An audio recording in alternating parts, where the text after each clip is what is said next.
نصف شب کا وقت تھا۔ رجب اور اس کے ساتھیوں کو لڑکیوں نے اپنے خصوصی فن کا مظاہرہ کرتے ہوئے اتنی شراب پلا دی تھی کہ ان کی بیداری کا خطرہ ہی ختم ہو گیا تھا۔ وہ بے ہوش پڑے تھے۔ لڑکیوں نے سفر کے لیے سامان باندھ لیا، 3 گھوڑوں پر زینے کسیں، سوار ہوئیں اور اس نرم زمین پر گھوڑوں کو ڈال دیا جو انہوں نے دن کے وقت دیکھی تھی۔ اس خطے کے ایک حصے میں 4 حبشی موجود تھے، لیکن وہ سوئے ہوئے تھے اور دور تھے۔ انہیں معلوم تھا کہ یہاں سے کوئی بھاگنے کی جرات نہیں کر سکتا۔ اگر بھاگے گا تو صحرا اسے راستے میں ہی ختم کر دے گا، مگر لڑکیاں اس سرسبز خوشنما اور ہولناک قید سے نکل گئیں۔ وہ اسی راستے سے فلسطین جانا چاہتی تھیں جس راستے سے رجب انہیں لایا تھا۔ وہ تھیں تو غیر معمولی طور پر ذہین اور انہیں عسکری تربیت بھی دی گئی تھی، مگر انہیں یہ علم نہیں تھا کہ صحرا میں اس قدر فریب چھپے ہوئے ہیں جو دانش مندوں کو بھی عقل کا اندھا کر دیا کرتے ہیں۔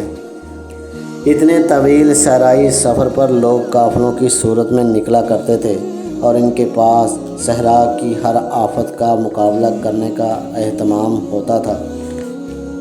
رات کے وقت تو صحرا سرد تھا۔ تینوں لڑکیوں نے اس جگہ سے کچھ دور تک گھوڑوں کو آہستہ آہستہ چلایا، پھر ایڑ لگا دی۔ گھوڑے سرپٹ دوڑنے لگے۔ بہت دور جا کر انہوں نے گھوڑوں کی رفتار کم کر دی۔ باقی رات گھوڑے اسی رفتار سے چلتے رہے۔ صبح طلوع ہوئی اور جب سورج اوپر آیا تو لڑکیوں کے ارد گرد ریت کے گول گول ٹیلے تھے اور ان سے آگے ریتلی مٹی کی اونچی اونچی پہاڑیاں کھڑی تھیں۔ کوئی راستہ نہ تھا۔ انہوں نے سورج سے اپنی سمت کا اندازہ کیا اور ٹیلوں کی بھول بھلیوں میں داخل ہو گئیں۔ گھوڑے پیاسے تھے۔ ہر گھوڑے پر پانی کا ایک چھوٹا مشکیزہ تھا جو ایک دن کے لیے بھی کافی نہیں تھا۔ گھوڑوں کو کہاں سے پانی پلایا جاتا؟ لڑکیاں کسی نخلستان کی تلاش میں چلتی چلی گئیں۔ سورج اوپر اٹھتا گیا اور صحرا کو دوزخ بناتا گیا۔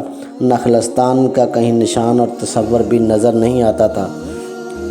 رجب اور اس کے ساتھی سورج طلوع ہونے کے بعد بھی نہ جاگے۔ وہ تو بے ہوشی کی نیند سوئے ہوئے تھے۔ پروہت اپنے 3 حبشیوں کے ساتھ آیا۔ اس نے سب سے پہلے لڑکیوں کے خیمے میں دیکھا۔ خیمہ خالی تھا۔ اس نے رجب کو جگایا اور کہا، دونوں لڑکیاں میرے حوالے کر دو۔ رجب ہڑبڑا کر اٹھا اور پروہت کو قائل کرنے کی کوشش کرنے لگا کہ وہ ان لڑکیوں کو ضائع نہ کرے۔ اس نے اسے تفصیل سے بتایا کہ ان لڑکیوں سے کیا کام لینا ہے، مگر پروہت نے اس کی ایک بھی نہ مانی۔ رجب نے اپنے ساتھیوں کو جگانا چاہا تو حبشیوں نے اسے پکڑ لیا۔ پروہت نے پوچھا، لڑکیاں کہاں ہیں؟ رجب نے وہیں سے لڑکیوں کو پکارا تو اسے کوئی جواب نہ ملا۔ خیمے میں جا کر دیکھا، انہیں ادھر ادھر دیکھا، وہ کہیں نظر نہ آئیں۔ اچانک نظر زینوں پر پڑی۔ 3 زینیں غائب تھیں۔ گھوڑے دیکھے تو 3 گھوڑے غائب تھے۔ رجب نے پروہت سے کہا، وہ تمہارے ڈر سے بھاگ گئی ہیں۔ تم نے بڑے کام کی لڑکیوں کو بھگا دیا۔ انہیں تم نے بھگایا ہے، پروہت نے کہا اور اپنے 3 حبشیوں سے رجب کے متعلق کہا، اسے لے جا کر باندھ دو۔ اس نے انگوک کے دیوتا کو پھر ناراض کر دیا۔ اچھے سواروں کو بلاؤ اور لڑکیوں کا پیچھا کرو، وہ دور نہیں جا سکتی۔ رجب کے احتجاج اور منت سماجت کو نظر انداز کرتے ہوئے حبشی اسے اپنے ساتھ لے گئے اور ایک درخت کے ساتھ اسے اس طرح باندھ دیا کہ اس کے ہاتھ پیٹھ پیچھے بندھے ہوئے تھے۔ اس کے سوہے ساتھیوں کے ہتھیار اٹھا لیے گئے۔ پھر انہیں جگا کر دھمکی دی گئی کہ وہ یہاں سے ہلے تو قتل ہو جائیں گے۔ تھوڑی دیر بعد 6 گھوڑ سوار اور شتر سوار آ گئے۔ انہیں لڑکیوں کے تعاقب میں روانہ کر دیا گیا۔ ریت پر 3 گھوڑوں کے قدموں کے نشان صاف تھے۔ اسی سمت کو یہ حبشی سوار انتہائی رفتار سے روانہ ہو گئے۔ لڑکیوں کو پکڑنا آسان نہیں تھا کیونکہ فرار اور تعاقب میں 8-10 گھنٹوں کا فرق تھا۔ حبشی سواروں کو یہ سہولت حاصل تھی کہ وہ صحرا کے بھیدی تھے اور مرد تھے، سختیاں جھیل سکتے تھے۔ آگے جا کر انہیں یہ مشکل پیش آئی کہ ہوا چل رہی تھی جس نے ریت اڑا اڑا کر گھوڑوں کے کھرے غائب کر دیے تھے، پھر بھی وہ اندازے پر چلتے گئے۔